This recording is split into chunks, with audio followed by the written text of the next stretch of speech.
आशक को कभी इन दोषों को अपने अंदर टिकने नहीं देना चाहिए। और जो संसार के मार्ग में चल रहे अगर इन दोषों में चलेंगे तो हुआ जो आपके पुण्य कर्मों से ऐश्वर्य है भी वो नष्ट हो जाएगा। आप दुख चिंता शोक से ग्रसित होकर बड़ा दुख में जीवन व्यतीत करेंगे और आपकी गति बिगड़ जाएगी, दुर्गति हो जाएगी। विकत्थनः स्पृहायुर्मनस्वी बिभ्रत कोपम चपलो अरक्षणश्च एतान् पापाः षण्णराः पाप धर्मान् प्रकुर्वते नोत्र सन्तः सुदुर्गे संभोग संविद विषमोति मानी दत्तानुतापी कृपणो बलीयान वर्ग प्रशंसी वनितास्तु देष्टा एते परे सप्तनशं सवर्गाः।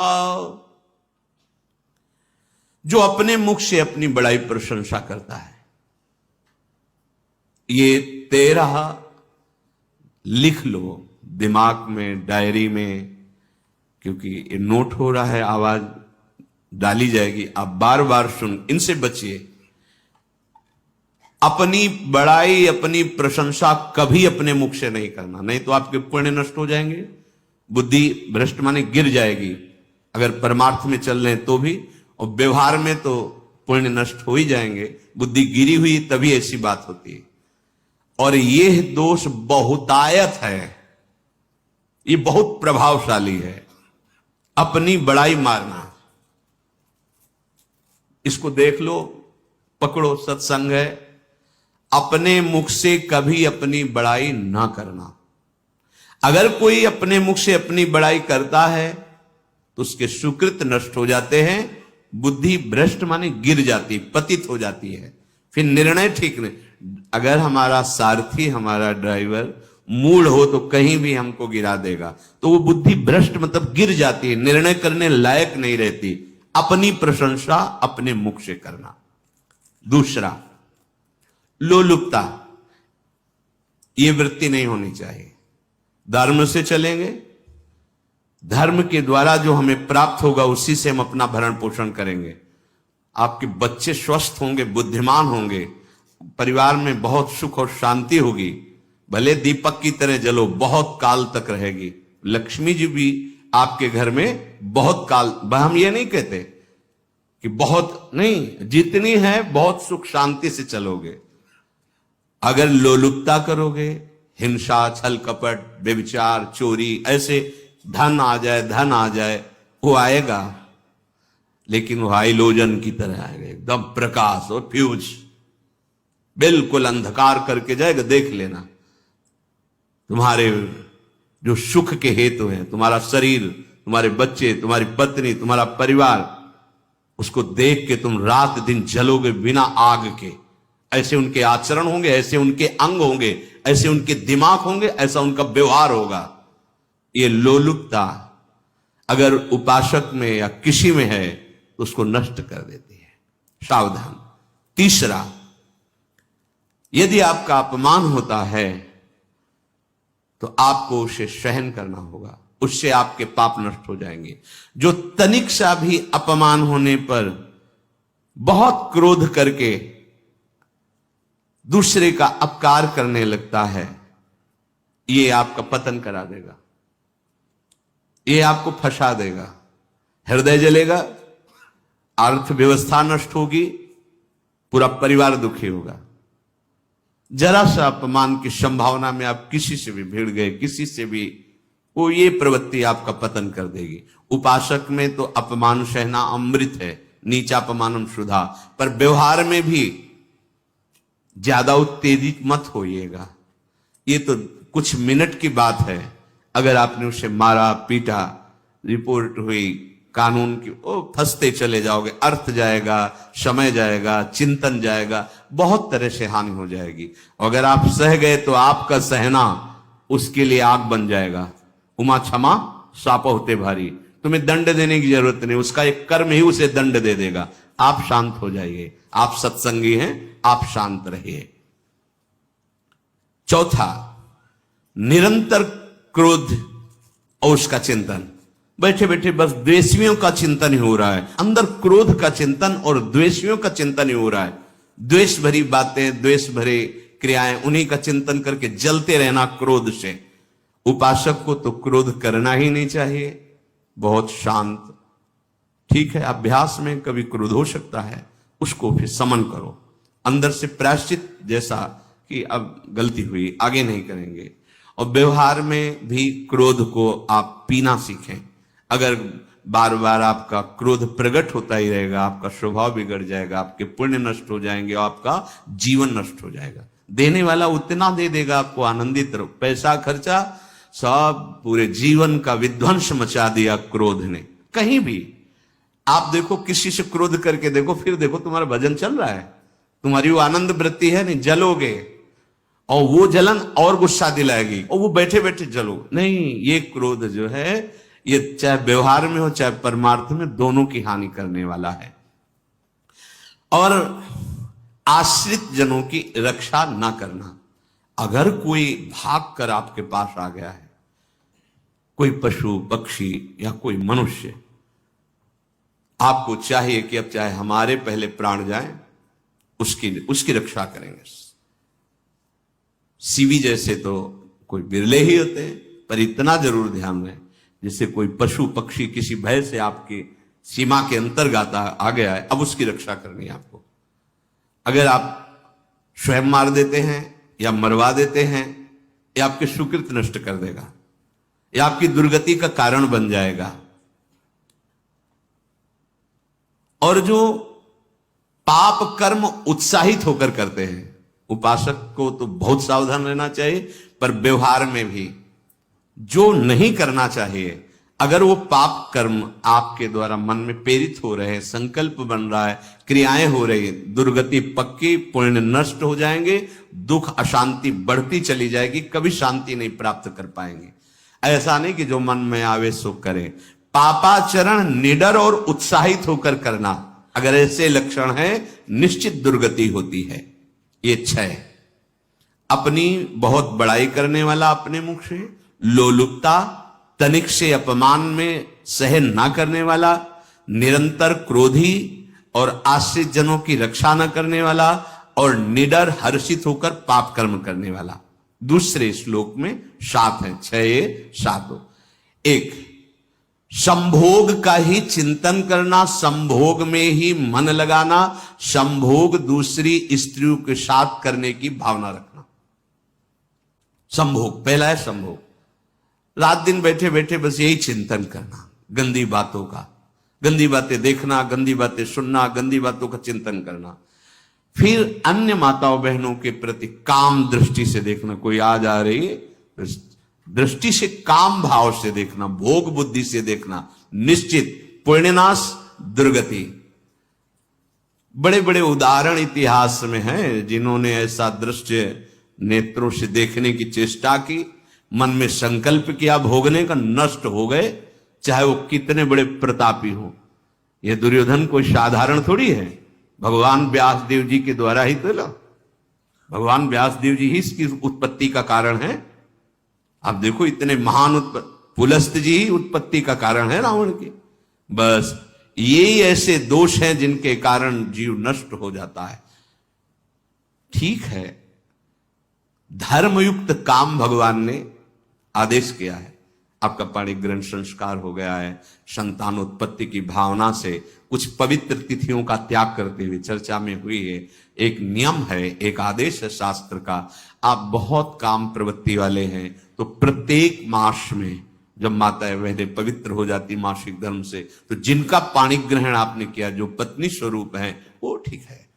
वहां भी बार बार के लिए व्यभिचार प्रवृत्ति के लिए शास्त्र आदेश नहीं करता, संयम पूर्वक, और उसका चिंतन नहीं करना।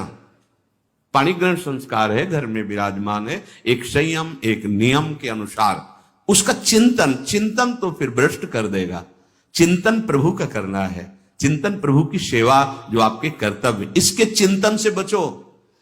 घातक है, बहुत बड़ा जहर है। अगर विषय चिंतन होने लगा तो मरोगे, जिंदा जलोगे, दुर्गति भी होगी। ये अंदर की जो आग है ना, कामाग्नि ये इतनी बढ़ती चली जाएगी, तुम्हारे होश खराब हो जाएंगे कि मुझे क्या करना चाहिए क्या नहीं करना चाहिए। कुआ मदांधो मदनातुरोमा, अंधा हो जाएगा, नहीं दिखाई देगा अनुजा तनुजा क्या है कौन है, कुछ नहीं, भ्रष्ट बुद्धि। संभोग का चिंतन, चिंतन नहीं, चिंतन नहीं। धर्मयुक्त काम आदेश है शास्त्र में। यदि आप प्रवृत्ति मार्ग में हैं तो अपनी पत्नी को जो पाणिग्रहण स्वीकार किया है वहां भी पवित्र तिथियों का त्याग करते हुए, एकादशी है, रामनवमी है, नव दुर्गा है, जन्माष्टमी है, राधाष्टमी, जो पवित्र तिथियों का त्याग करते हुए और ऐसे जो मर्यादाएं हैं उसके अनुसार, और कहीं पराई स्त्री के साथ संभोग की बात निश्चित दुर्गति पक्की है। ऐसे ही माताओं के लिए है, स्त्री शरीर के लिए है। यदि वो ऐसी गलत चेष्टा तो पतिवंचक परपति रति करई रौ रौ नरक कल्पसत परई। ये भोग चिंतन से बचने की चेष्टा कीजिए तो क्रिया से अपने आप बच जाएंगे। क्रिया के पहले चिंतन होता है, चिंतन से ही क्रिया का आवेश आता है। चिंतन संभालिए, इसी से भगवत प्राप्ति होती है, चिंतन से, और इसी से दुर्गति भी होती है। अनन्यस चिंतयन्तु माम, भगवान चिंतन करे मेरा करो, कर्तव्य कर्म मेरे को समर्पित करो। अब जब चिंतन संभोग का होगा तो बुद्धि भ्रष्ट हो जाएगी। ये जो राक्षसी प्रवृत्तियां सुनने को मिलती है ना कि ऐसा हुआ ऐसा हुआ, वो देखा सुना और चिंतन किए, अब इतनी राक्षसी वृत्ति आ गई कि बस अब उनमें और राक्षसों में कोई अंतर नहीं रह गया। दूसरा, विषमता रखने वाला, सबके साथ बर्ताव ऐसा कि मैं बहुत श्रेष्ठ हूं और दूसरे सब नहीं, ऐसा व्यवहार नहीं। सब भगवत स्वरूप है, समान व्यवहार। जैसे आपके भोजन है तो जो आप पा रहे हो वही सबको दीजिए, बैठने की व्यवस्था, उठने की व्यवस्था, क्रम बाई क्रम, पर उसको भी नीच भाव से मत देखिए। उस कोटि का उसको प्यार दीजिए, दुलार दीजिए, सम्मान दीजिए। इतनी विषमता ना फैलाते रहे अपने जीवन में कि आप सबके निंदा के पात्र बन जाए। विषमता नहीं, सबको प्यार। हाँ ठीक है, पुत्र का अलग प्यार है, भाई का अलग प्यार है, पिता का अलग प्यार है, पर हमारा व्यवहार प्रीति युक्त होना चाहिए, विषमता भरा नहीं होना चाहिए। अगर हमारे चित्त में विषमता ही रही तो संसार है, प्रभु नहीं है।